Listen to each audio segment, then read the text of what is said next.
हल्का संगीत, सुबह का शांत दृश्य, पक्षियों की आवाज। वाचक, कपिलवस्तु के पास एक छोटा सा गांव था। उस गांव में अर्जुन नाम का एक युवक रहता था। मेहनती था, लेकिन परेशान था। दिन रात काम करता, फिर भी सफलता उससे दूर थी। एक दिन थककर वह जंगल की ओर निकल गया। उसी जंगल में एक पीपल के पेड़ के नीचे एक शांत संत ध्यान में बैठे थे। लोग कहते थे, वे तथागत हैं, वही जिन्हें संसार आज गौतम बुद्धा के नाम से जानता है। अर्जुन धीरे से उनके पास बैठ गया। अर्जुन, थोड़ा दुखी होकर, भगवान, मैं मेहनत तो बहुत करता हूँ, लेकिन फल नहीं मिलता।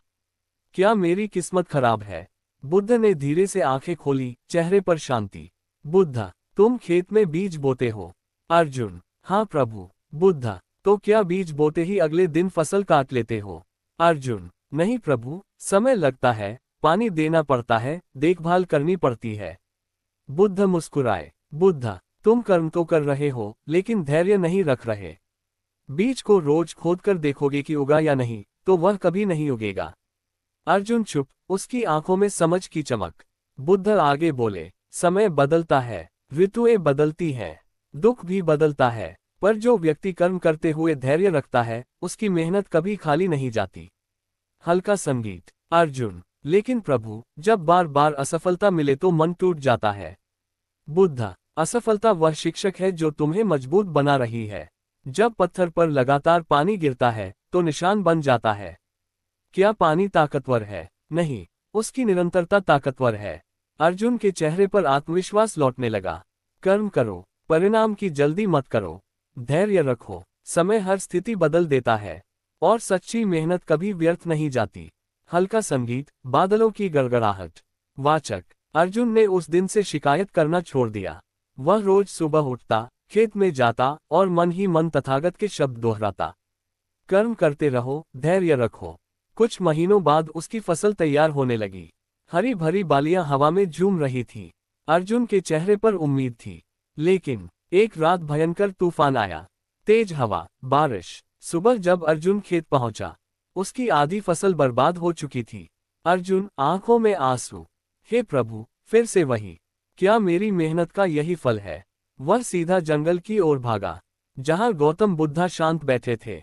अर्जुन व्याकुल होकर, भगवान, मैंने आपकी बात मानी, मेहनत की, धैर्य रखा, फिर भी मेरी फसल चली गई। बुद्ध ने शांत स्वर में कहा, बुद्ध, क्या सारी फसल नष्ट हो गई? अर्जुन, नहीं प्रभु, आधी बची है। बुद्ध, तो तुम्हें किस बात का शौक है? जो बचा है, उसे देखो, जो गया है, उससे सीखो। अर्जुन चुप। बुद्ध आगे बोले, तूफान तुम्हारी मेहनत की परीक्षा नहीं था, वह तुम्हारे धैर्य की परीक्षा था। कर्म करने वाले को कभी कभी प्रकृति पर भरोसा भी रखना पड़ता है। अर्जुन, लेकिन मन टूट जाता है प्रभु। बुद्ध मुस्कुराए, मन टूटता नहीं, मन को हम खुद तोड़ते हैं। अगर तुम बची हुई फसल पर ध्यान दोगे, तो वही आधी फसल तुम्हें नई शुरुआत देगी। धीरे धीरे अर्जुन के चेहरे पर दृढ़ता आ गई।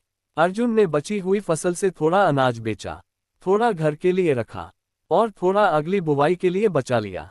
गांव वाले हैरान थे। जहां बाकी लोग तूफान के बाद हार मान बैठे, वहीं अर्जुन फिर से खेत में जुट गया।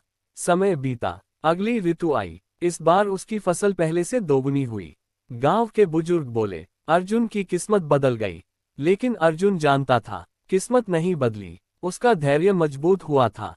तूफान मेहनत को नहीं, धैर्य को परखता है। जो बचा है, उसी से नई शुरुआत करो। असली हार तब होती है जब इंसान कोशिश छोड़ देता है। मधुर संगीत, सुनहरी सुबह, खेतों में लहराती फसल। वाचक, इस बार अर्जुन की फसल सचमुच दोगुनी हुई। गांव में उसकी चर्चा होने लगी। लोग कहने लगे, देखो, मेहनत रंग लाई। अर्जुन ने कर्ज चुका दिया, घर की हालत सुधर गई। अब लोग उससे सलाह लेने आने लगे। धीरे धीरे उसके अंदर एक हल्की सी भावना जन्म लेने लगी। अहंकार। गांव का एक गरीब किसान उसके पास आया। गरीब किसान, अर्जुन भाई, इस बार मेरी फसल खराब हो गई, क्या थोड़ा बीज उधार मिल सकता है? पहले वाला अर्जुन तुरंत मदद कर देता, लेकिन अब उसके चेहरे पर कठोरता थी। अर्जुन हल्की घमंड भरी आवाज में, मैंने मेहनत की है, इसलिए पाया है। हर कोई मेरी तरह मेहनत करे तो उसे भी मिलेगा। गरीब किसान चुपचाप चला गया। अर्जुन फिर से जंगल गया। वहां गौतम बुद्धा शांत बैठे थे। बुद्धा, अर्जुन, आज तुम्हारे मन में कैसी हलचल है? अर्जुन चौंका। प्रभु, आपको कैसे पता? बुद्ध मुस्कुराए। जब मन भारी होता है, चेहरा बता देता है। अर्जुन ने सब सच बता दिया। बुद्ध, जब तुम्हारी फसल नष्ट हुई थी, तब क्या तुमने दूसरों से सहारा नहीं चाहा था? अर्जुन धीरे से, चाहा था प्रभु। बुद्ध, तो फिर आज तुम्हारा हृदय कठोर क्यों हो गया? सफलता का असली फल धन नहीं, विनम्रता है। अर्जुन की आंखें झुक गई। बुद्ध आगे बोले, याद रखो, जिस पेड़ पर फल आते हैं वह झुक जाता है, जो सीधा खड़ा रहता है वह सूखा होता है। अर्जुन उसी किसान के घर गया, बीज दिए और कहा, अर्जुन भाई, मुझे माफ कर दो। मेहनत जरूरी है, लेकिन इंसानियत उससे भी ज्यादा जरूरी है। गरीब किसान की आंखें भर आईं। अब अर्जुन सिर्फ मेहनती किसान नहीं था, वह गांव का सहारा बन गया था। उसकी सफलता अब सिर्फ खेतों में नहीं, दिलों में भी थी। सफलता के बाद भी विनम्र रहो। अहंकार चुपचाप जीवन में प्रवेश करता है। सच्ची मेहनत वही है जो दूसरों के काम आए।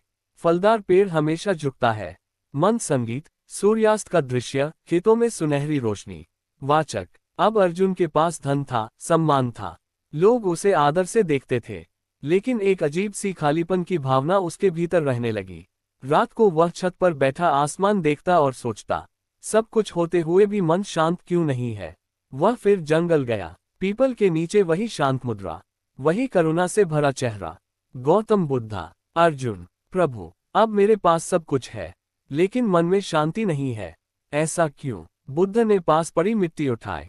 बुद्ध, यह क्या है? अर्जुन, मिट्टी। बुद्ध ने उसी मिट्टी को हाथ में लेकर कहा, बुद्ध, जब यह मिट्टी खेत में होती है तो अन्न देती है, जब यही मिट्टी आंख में चली जाए तो दर्द देती है। धन भी ऐसा ही है, जब वह सेवा में हो सुख देता है, जब वह केवल मेरा बन जाए दुख देता है। अर्जुन चुप, उसके भीतर कुछ टूट रहा था और कुछ नया बन रहा था। अर्जुन, तुमने मेहनत सीखी, धैर्य सीखा, विनम्रता सीखी, अब अंतिम शिक्षा सुनो। त्याग के बिना सुख अधूरा है। जो केवल अपने लिए जीता है वह कभी पूर्ण नहीं होता। जो दूसरों के लिए जीता है वही सच्चा सुख पाता है। उस दिन के बाद अर्जुन ने फैसला किया, वह गांव के बच्चों के लिए अन्न अलग रखेगा, वह बुजुर्गों की मदद करेगा, वह जरूरतमंदों को बीज देगा। धीरे धीरे उसका घर सिर्फ घर नहीं रहा, आशा का स्थान बन गया। और एक रात, सालों बाद, अर्जुन ने पहली बार सच्ची शांति महसूस की। उसने आसमान की ओर देखा और मन ही मन कहा, प्रभु, अब समझ आया, सुख पाने में नहीं, सुख बांटने में है। धन साधन है, लक्ष्य नहीं। सेवा से बड़ा कोई सुख नहीं। त्याग ही पूर्णता का मार्ग है। कर्म, धैर्य, विनम्रता और सेवा, यही जीवन का संतुलन है। गंभीर लेकिन शांत संगीत, शाम का समय, हल्की हवा। वाचक, साल बीत गए। अर्जुन अब गांव का सम्मानित व्यक्ति था। उसके खेत लहलहाते थे, उसका घर सेवा का स्थान बन चुका था। लेकिन उसके मन में एक इच्छा थी, एक बार फिर तथागत के चरणों में बैठने की। अर्जुन जंगल पहुंचा। पीपल के नीचे वही दिव्य शांति, वही करुणा। गौतम बुद्धा। अर्जुन ने चरणों में सिर झुका दिया। अर्जुन, प्रभु, आपने मुझे कर्म सिखाया, धैर्य सिखाया, विनम्रता और सेवा सिखाई। अब जीवन का अंतिम सत्य क्या है? बुद्ध ने आकाश की ओर देखा।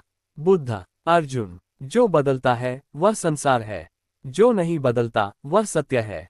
समय बदलता है, सुख दुख बदलते हैं, धन आता जाता है, शरीर भी एक दिन बदल जाएगा।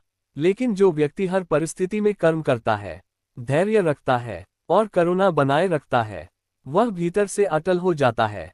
बुद्ध आगे बोले, मेहनत कभी खाली नहीं जाती, क्योंकि उसका फल केवल बाहर नहीं, अंदर भी मिलता है। अगर बाहरी फल न भी मिले तो भी तुम्हारा चरित्र मजबूत हो जाता है, और वही असली संपत्ति है। अर्जुन की आंखों में आंसू थे, लेकिन इस बार दुख के नहीं, कृतज्ञता के। जब भी गांव में कोई निराश होता, अर्जुन यही कहता, कर्म करते रहो, धैर्य रखो, समय बदलता है और सच्ची मेहनत कभी व्यर्थ नहीं जाती। लोग समझते थे, ये सिर्फ शब्द नहीं, जीवन का अनुभव है।